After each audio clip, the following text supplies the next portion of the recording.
Hi, I'm Coy. and I'm Paulette, And this is Coy and Paulette in the morning. live in Oklahoma.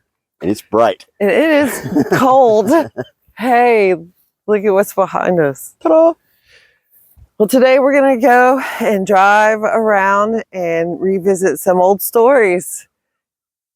Yeah? Yeah, we're going to tell you all about the whole Mullendore case.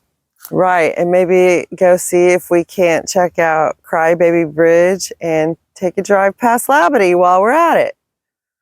Who knows what's in store for us? And here comes the car. Okay. On the night of September 26, 1970, 32-year-old, well-known Osage County rancher E.C. Mullendore III was beaten and shot at point-blank range in his home at the Crossbell Ranch near Copan in northeast Oklahoma. Damon Chubb Anderson, Mullendore's personal assistant, was present in the home at the time of the murder. Although suspected, he was never charged with the crime. The murder remains unsolved. Following is Chubb's account of what happened leading up to the night of September 26, 1970, and the days that followed, as well as several theories from law enforcement, authors, and historians at that time.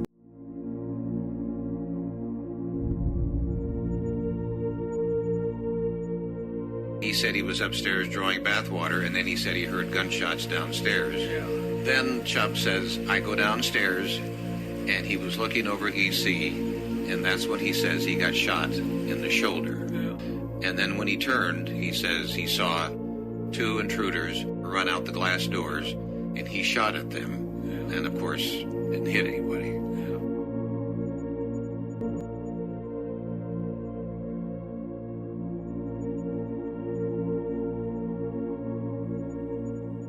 Jean Claremont Jean Mullendore and Kathleen Boren started what would become Crossbell Ranch from 640 acres given to Kathleen from her Osage Nation head rights. So Jean and Kathleen had two kids. They had E.C. the third, and they had Katsy, featured here. E.C. later went on to marry Linda, and they ended up having 4 kids. And Katsy married the owner of the New Orleans Saints. Due to Jean's failing eyesight, E.C. and Linda took over the Crossbell in 1960 and started their family. And as their family and business grew, so did their lifestyle. By September of 1970, Linda had taken the children and moved to Tulsa and was in the process of filing divorce papers on E.C. After numerous attempts of being served the divorce papers, Sheriff Wayman and Chubb Anderson had made an arrangement to conspire. Talked to this deputy and told him to be up there on Highway 10, the drive going into the ranch at a certain time that night. They'd be coming out of there, him and E.C.'d be coming out of there going to the car races. Some log got after us there on the county line hill, and he said, well, this outrun us, shove. So we did. He went in and made a bunch of phone calls, and everything after that was pretty much common knowledge.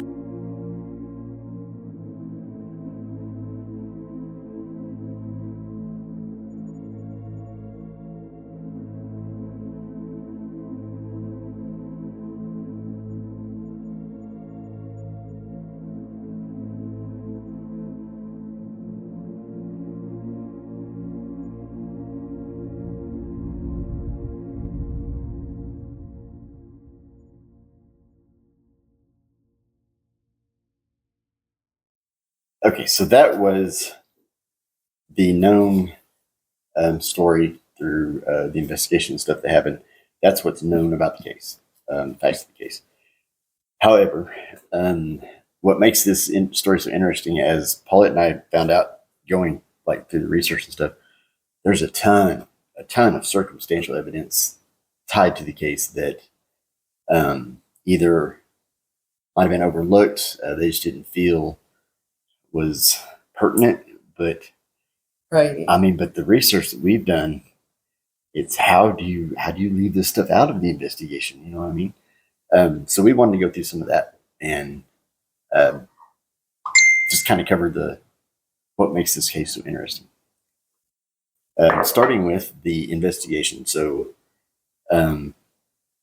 Osage County is actually over the Mullendore Ranch as far as jurisdiction.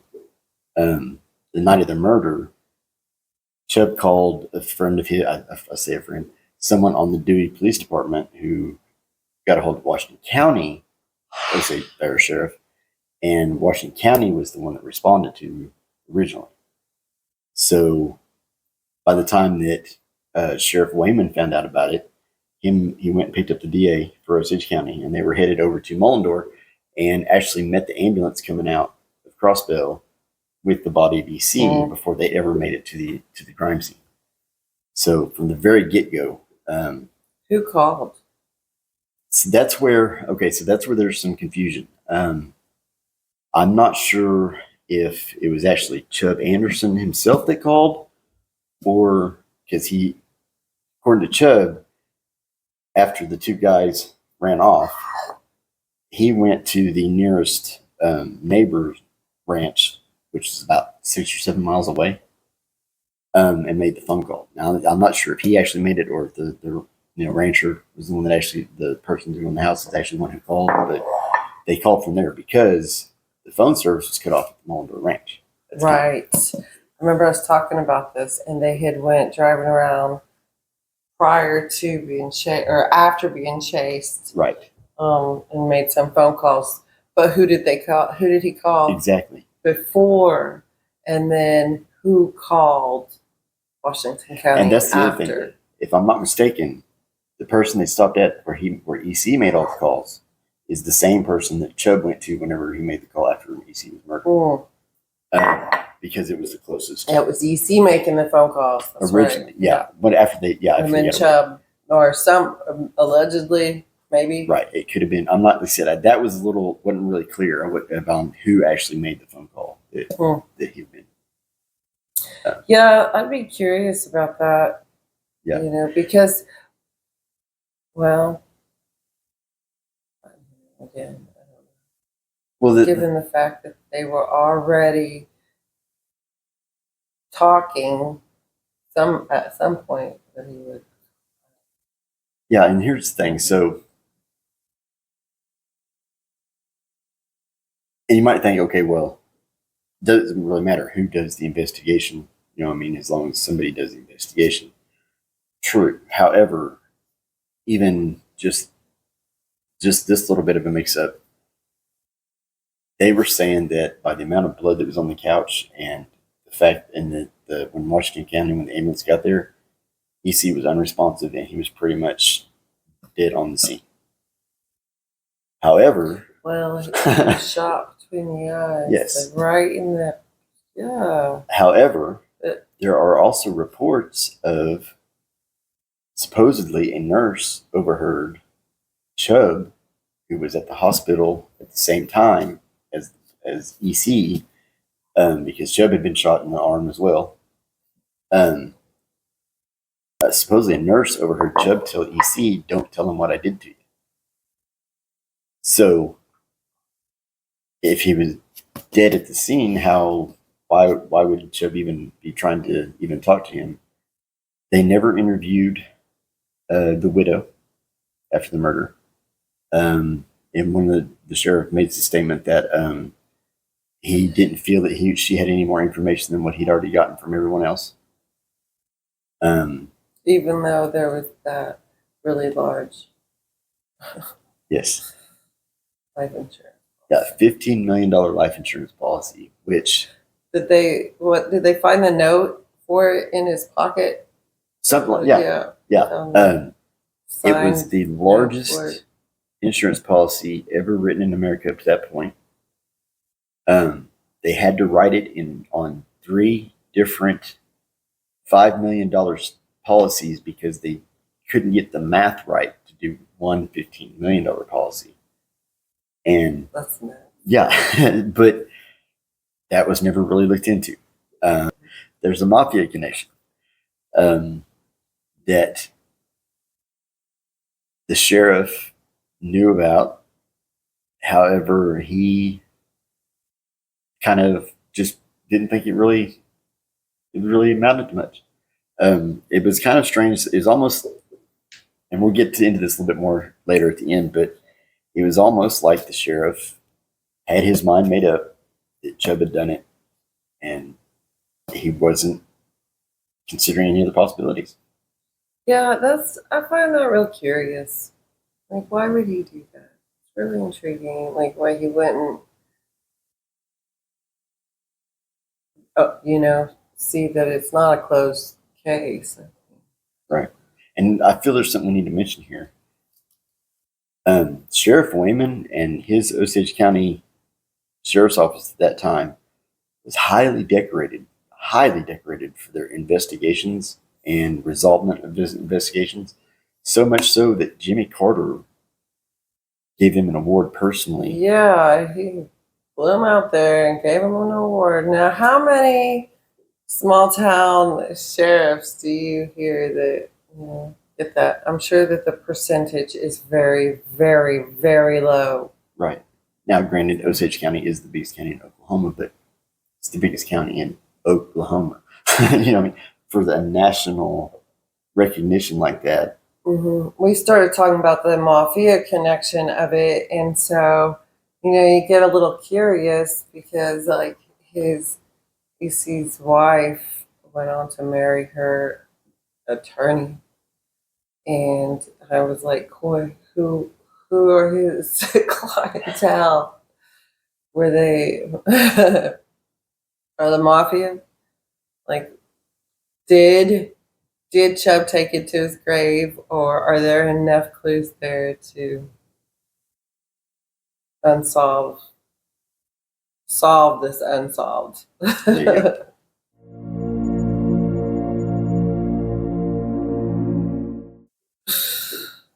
So, speaking of the mafia connection, this gets pretty interesting on several levels. Okay, so EC's sister, Patsy, was married to the owner of the New Orleans Saints, Mm-hmm. John Meekum.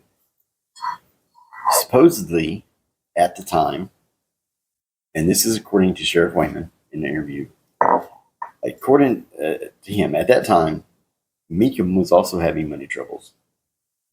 So, Meekum and EC went to New York to talk to some mafia ties that Meekum had, to where they were going to get a loan from the mafia for $15 million. Does that number sound familiar?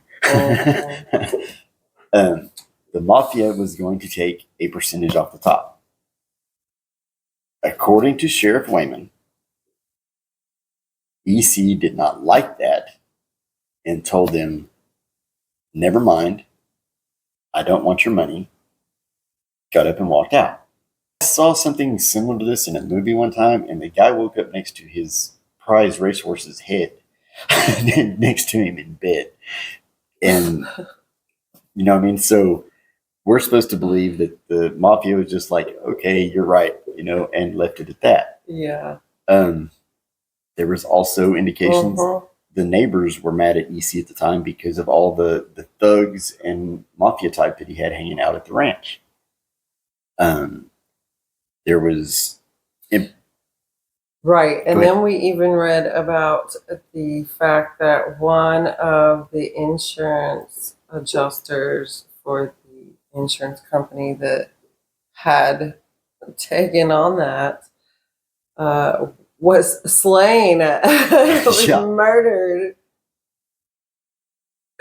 So, so that just kind of makes you want to go, Right. So at face value, because the story you're referring to was Chubb talking in the hospital, which you could make the argument that he was pushing the mafia angle to kind of support his claim that there were two other people there.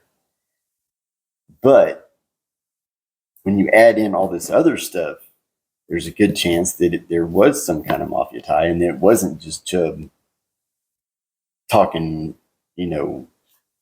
and trying to push it off on, away from him, I mean, to like, it's the mafia, it's the mafia. There's enough other, evidence that it might have been something to do with the mafia. Right. There was also, did I mention that insurance operator was also found shot in the head? But he was found in Canada. That's pretty cool. Like later that summer after BC. Right. Which is strange. But that was never, I mean, you and I found that part, what I mean? So yeah, there's the fact that the mafia couldn't have been involved is really. But and Chubb went into hiding for the next 16 years. Right. And I don't laugh because it's funny, because it's not funny. But Chubb was a story that we all had heard about, like, right. So when he came back, it was big news. Right. It was big news. And what's crazy is he went into hiding because he was growing apparently quite a lot of pot in Kansas. Actually, I think it kind of stretched over into Oklahoma where he was at, but the state of Kansas was the one that was actually after him, and that's why he was on the run. It had nothing to do with the Mullendore murder, why he was on the run. Right. And maybe. Well, well, right. But they catch him, and the state of Kansas puts him in prison for a while, for the pot. But the story is still the Mullendore case. I mean, he still, as soon as they catch him, he still gets approached by the writer that wrote Footprints in the Dew. Then there was a couple of other investigators who went up and talked to him and stuff, and that he became friends with and talked to and stuff. But yeah, it was just crazy that even though he was on the run for 16 years, it had, I mean, it was really nothing. Well, so yeah, that was another thing. Now, so he went to Mexico first, and then he went to Montana. And my first thought was, well, how does like a ranch hand have the money to just up and go to Mexico and then turn around all the way back to Montana without maybe some mob help or something like that? However, it was pretty well known that Chubb was pretty well able to live off the land pretty well. I mean, he would disappear for a couple of weeks, month at a time. Just going out in the woods. And so, I mean, it is theoretical that he might have just freaking walked to Montana. You know what I mean? I don't know. I mean, that's kind of I see that in jest, but, I mean, it might not have taken him as much money it would have someone else to, like, because somebody else might, have to have the money to drive up there, and he might not have much to worry about. Right.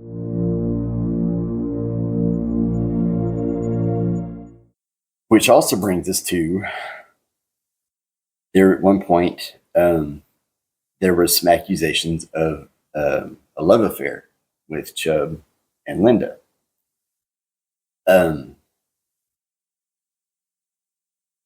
In part of the interview that you're fixing to see some here at the end of this video here, Chubb makes a statement. I don't have it in here, but Chubb makes a statement that basically he never thought Linda was all that attractive of a woman.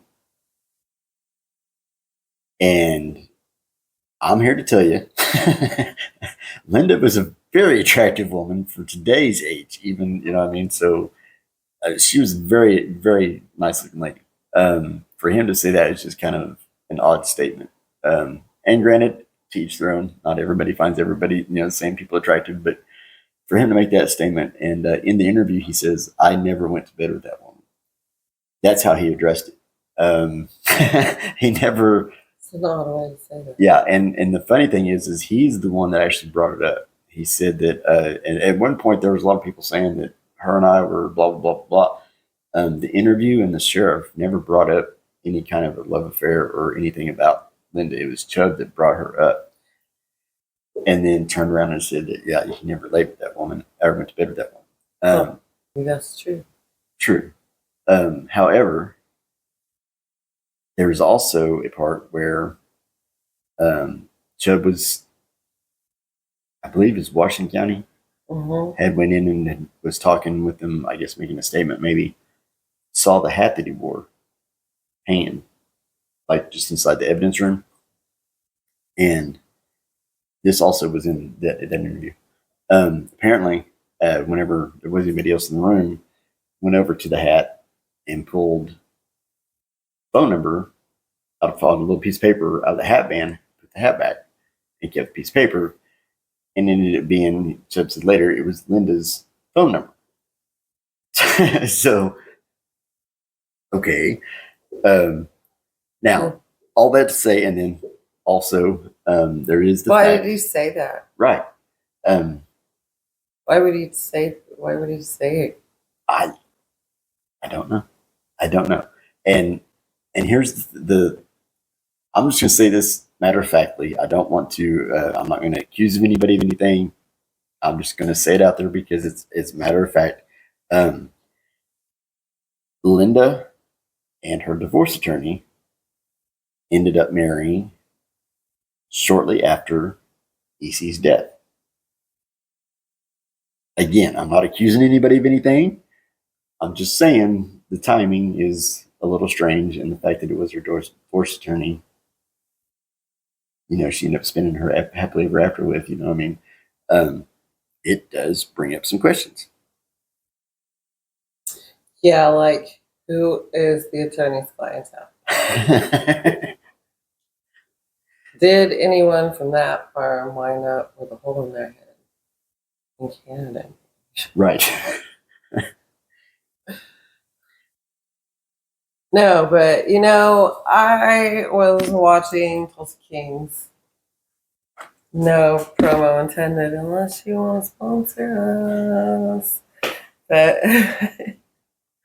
and I was thinking, this is far-fetched, This is nothing like this. It was no mob boss in Tulsa. Out here with that Sylvester Stallone. and then we start reading about this.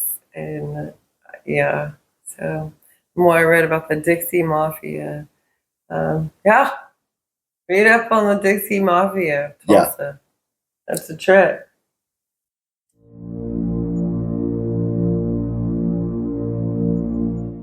So let's talk about this insurance policy. Okay. So like we said before, it was the largest one ever written. They couldn't do the math on the 15 million, so they did 3 different 5 million ones, which is crazy to me. So 15 million is a pretty good motivation today. I mean, 50 years ago, it's probably would have been about twice as much. 50 million. So to think that wasn't be a motivation is kind of weird. However, it was EC that got the insurance policy, which is kind of strange. You had some thoughts on that, which I hadn't really thought about until you said something, and then it does kind of make sense because one of the things that the insurance company did, and in the end, it ended up paying $15 million. They ended up only paying $8 million. It went $4 million to Linda and then $4 million to Gene, who was still alive at the time. But the insurance company fought it, saying that they thought it was a suicide. So, what I mean? That just brings in a whole other avenue of theories and stuff. And so there you go. Yeah, but it is kind of weird that, I mean, the amount that he went to the mob for, the loan amount, just happened to be the same amount that he got the life insurance policy for. Yeah, and it all happened so fast. Like, were the papers even filed before? Right. Not to laugh at it because it's not funny. No, but I mean, it's, although, I mean, that's another thing in the the video you'll see later, you'll see the sheriff and Chubb laughing and having a good old time too, though. I mean, it's kind of, it's almost, I don't know. It's just a weird thing. So yeah, I still think the life insurance policy should have been looked into more. How could it not? How could it not have been some kind of motivating factor from whichever direction? You know what I mean? Yeah. No, it could go so many different directions. And that's a twisted around form of suicide, the thought of, Right.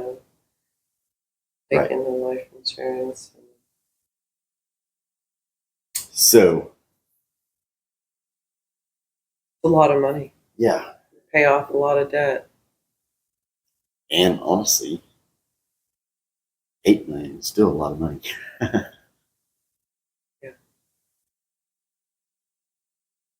I don't know.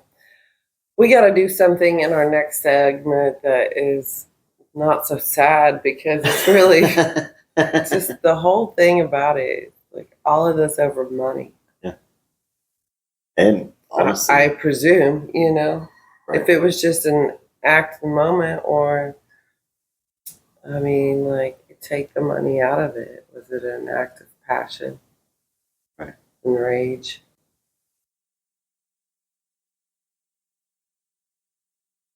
Or that is the thing about it is yes, if you take the money out, if you take the mob connection out, which you take the money out, that automatically takes the mob connection and some of these other things out. So it boils down to it. But there's. And he said it, like they said that supposedly Chubb admitted to doing it in the end, but then how do you explain the note in the pocket, the commitment letter? Yeah. Unless,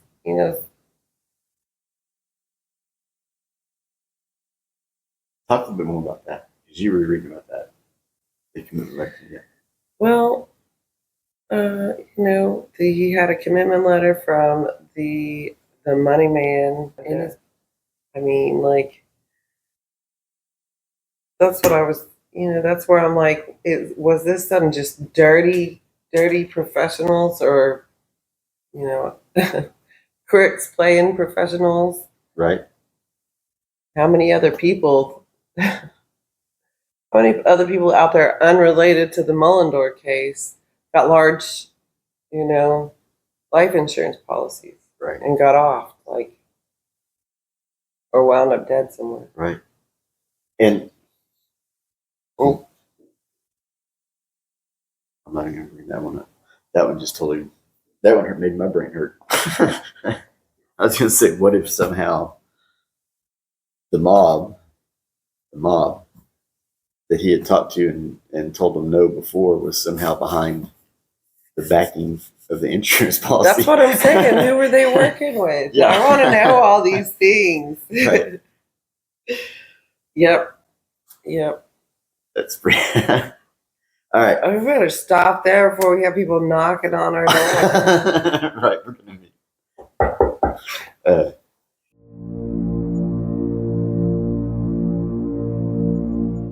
Okay.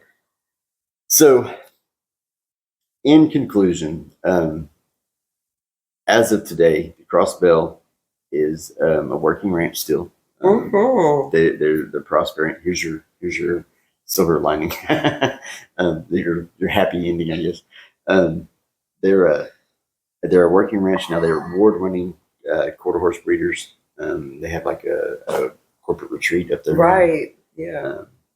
Catsy ended up taking over the farm for quite some time and made it, a very great place with the Quarter Horse Association and the breeding there. And then, since then, the owners now have it as a bed and breakfast. Right. And I think they're still doing. I still think they're still involved with the horses too. All right. Even though Catsy's not with it anymore, I think the current owner also took over the breeding and stuff, everything. all that stuff too. So, because whenever I looked it up, yeah, the first thing that popped up was a thing about their corridors and stuff. So, it's really good to hear that in the end that the family ended up being all right. Because like we were talking about, that very well could have been the end of the story right there that night. You know what I mean? The whole the family and Crossbell Ranch. You know, it very well could have been. So the fact that after EC died, Gene and Kathleen got the property back. So it never was in his name. He just took over running it and creating debts for it, right? Basically, yeah. I mean, I think they did actually turn it over to him because of Gene's eyesight, where he was going blind, I think. And then why wouldn't his wife have gotten it? Why would it have went back to him? The only thing I can think of is maybe that's how the policy was set up. Maybe that was originally who the beneficiaries were from the get-go. I don't know that for sure. I could never find anything on that.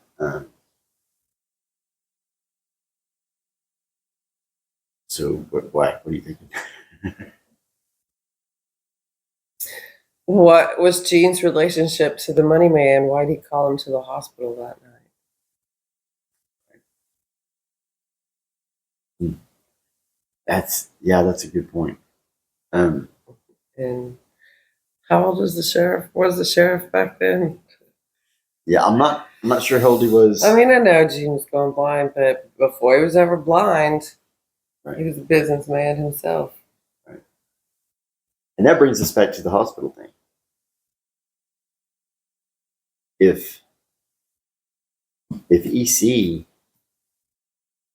was already passed whenever they left the ranch, like Osage County is thinking,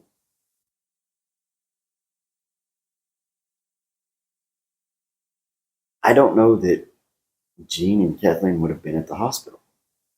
Why would the point of them going to the hospital be? You know what I mean? Maybe to like receive their son or something. You know what I mean? I don't.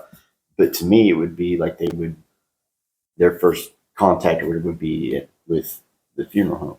You know what I mean? Or that. I don't. If he was already passed, I don't know why they would have been at the hospital, and especially why he would have called his insurance guy down to the hospital. Right, that was a fast phone call. Yeah. From. How right. did they find out? Right. Now I'm assuming, like we talked about earlier, wasn't sure if Chubb actually called or if it was that rancher or whatever, but I'm assuming the second call probably would have went to, Gene and Kathleen, probably Linda or whatever. But yeah, it is the third call to your insurance agent. I don't know. Pretty strange. It's very strange. Things are weird about it. So do you have a theory? I've got several of them. Because I had one that I thought was pretty much, okay, this is what I think happened, and then you kind of threw a monkey wrench in it with the whole. So now I do have a couple theories also. Yeah. So, well, you go first. Okay. Well, first of all, my first thought was that I do believe that Chubb was the one that actually killed EC. I don't think it was as just a squabble that got out of hand like the sheriff thinks. I think there was more behind it. I think there's a possibility that maybe some of these mobsters got to Chubb. Maybe he had, even though he supposedly didn't even find her attractive, had some kind of infatuation or something with Linda, or maybe it was just he totally had respect for Linda. I don't know. Maybe it had nothing to do with love or anything. Maybe he just really respected her and thought EC was doing her wrong, and so he was just trying to help her out. I don't know, but the fact that he was carrying her phone number in his headband and brought up the love affair accusations that the sheriff and this interviewer never even did. To me, there was something between, maybe not reciprocated, but something from Chubb about Linda, but I think it was more of a like convenience. I think they happened to get in this fight at this particular time, and I think Chubb saw his opportunity for whatever reason, and I think it was not necessarily like you think of planned out, premeditated, but I think he had an idea of when he saw his chance, he would take it type thing. However, somebody threw a little wrench in there with the whole, I mean, maybe it was a deal between Chubb and EC. So yes, please, I want to hear yours now, because he said he said it just depends on certain issues, but the guy had questioned the idea of what if this was a way to pay off his debts, and he agreed to it, and Chubb's like the last remaining of the people that knows he agreed to it, Right. because did they ever talk about any wounds on Chubb after supposedly the EC had been beat up, right. right? Wouldn't you think in a brawl there'd be some interaction? I never saw any mention of his hands being scarred up or anything. There was something about a bone chip supposedly that they'd found on his hat that somehow got lost before they could determine whether or not it was EC's or whatever. But yeah, as far as I've never saw anything about any physical, issues with his, like he'd been in a fight other than being shot. The gunshot was the only thing that really. Now in the interview, they've got equipment like that we didn't have in 1970. Right. If they've got the hat, let's light it up. Let's see if there's any, fragment blood traces that light up on that hat. That's interesting. I wonder how much of it. Surely they've still got any evidence or whatever that they've got to have something, right? Wow, that's crazy. I never thought of that. But the thing about it is it might solve the case too. As I say, now it's been, it's so far now, and there's really not anybody that was involved at the time still around, really. But yeah. Does that matter? Wouldn't it be good to be like, oh yeah, I think it would. Sealed, case closed. But even if it had, okay, so let's go down that. So let's say they do these tests and stuff and say, because I don't know what evidence they do have, but we suppose in the hat, and they do find blood or whatever,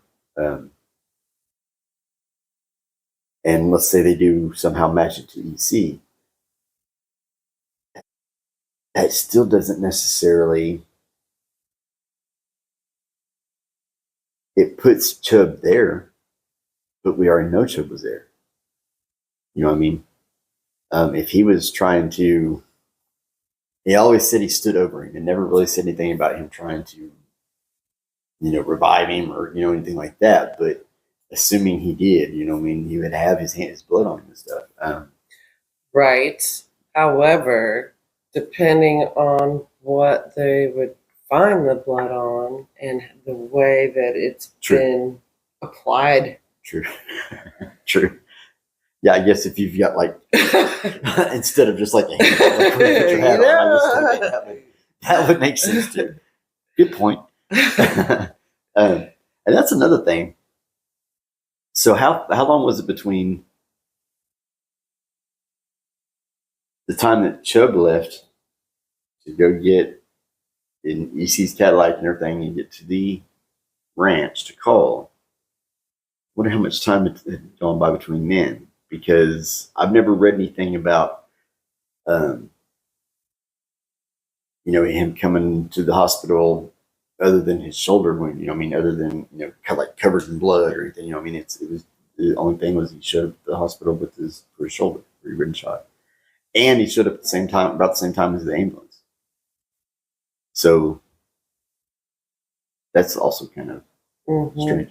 But yeah, so I don't know. I think Chubb actually did it. I think there was a lot of outside influence. Maybe I don't think it was just a crime of, they got in a fight. No. And we were reading up about something else in the area. And that led us down a path that also led back to like a cult. So, yeah. And it also had like politicians that were involved with it. Oh, yeah.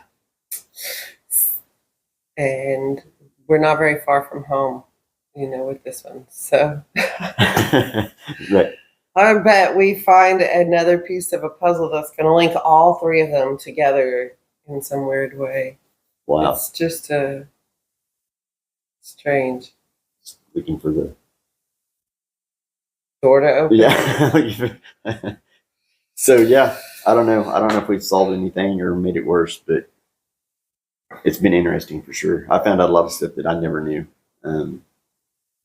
A lot of stuff that, when you kind of put stuff together, makes sense that never knew. Pretty crazy.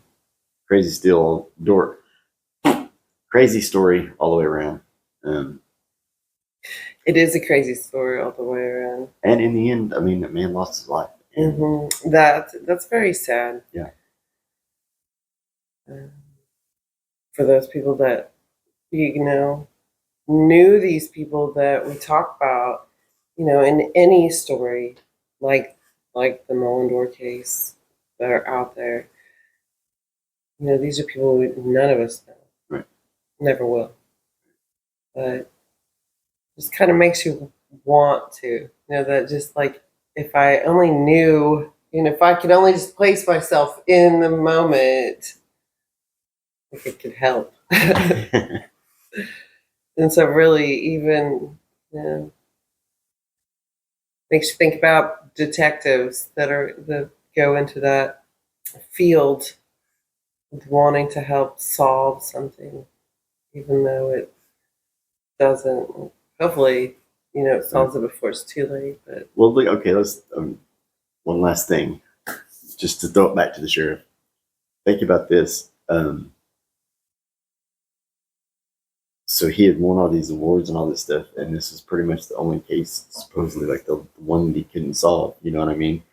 And then we're getting ready to see, him talk to his final chance, basically, to get, the truth from the one person who knows everything, and he didn't get it. So it was like the sheriff that got brought to the White House to receive a president from Jimmy Carter. Pretty crazy. Anyway, any other thoughts? You can only trust yourself. So Right. I don't know. If you get $12 million in debt, don't go to the mall. Don't do things for money. Because ultimately, who really won in this picture? Did Chubb go have a good life for the next 16 years? I know he had to go to prison for a while because of the pot growing in Kansas. So if you're going to get arrested for pot, you're better off in Oklahoma, I think, than Kansas. So yeah, that had to suck. And then he takes off and goes to Montana. I'm sure that was kind of cool. Even then, you're still looking over your shoulder all the time. How safe and relaxed can you ever feel? Right. And then, the widow.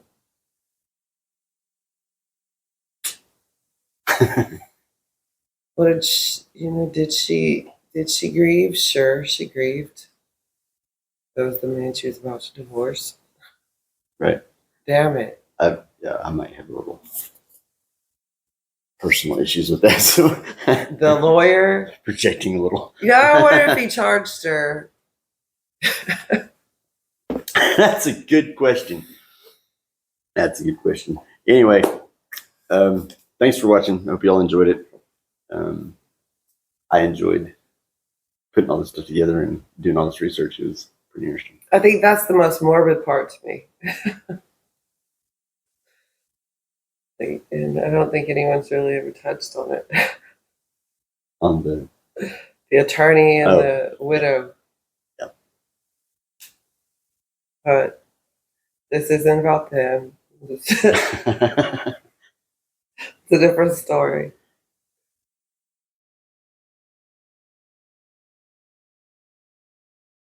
Well, Chubb, you know why we come up here. Well, I guess just to talk. Well, I know it, but, you know, we've had this almost 40 years since this happened. 38 years, I guess, right? Or 39. There's been much said about it, much wrote about it. And you're the one who knows what happened. Well, I'll probably take it to my grave with me, George. You don't even want to talk about it, right? About the Mullendore deal? Yeah. Well, I don't know what I can tell you that you don't already know. Well, we're here to make a deal with you. Well, I'm afraid you're late. Late. Yeah. Yeah, you know, I'm going to take that to my grave with me, George. I don't see how I could ever profit from it or anything, you know. I know they've wrote books and everything on it, but it's just going to be one of them deals that gets unsolved, I guess, because I ain't got anything to say about it. You know what I mean? I will guarantee you that you won't spend a minute, won't spend any time in jail. All we want to do is clear it. Well, I can understand that, but I'd have to give that a lot of thought. I'd even let you just let Dale bring you down, and we wouldn't have anything to do with it. When you got there, we'd take care of it and get you right back up there. Well, I'll discuss that with Dale, but I'm telling you right now, George, I'll probably just take it to my grave with me. That way people can write what they want to, and they'll write something, I bet. You know how them writers are.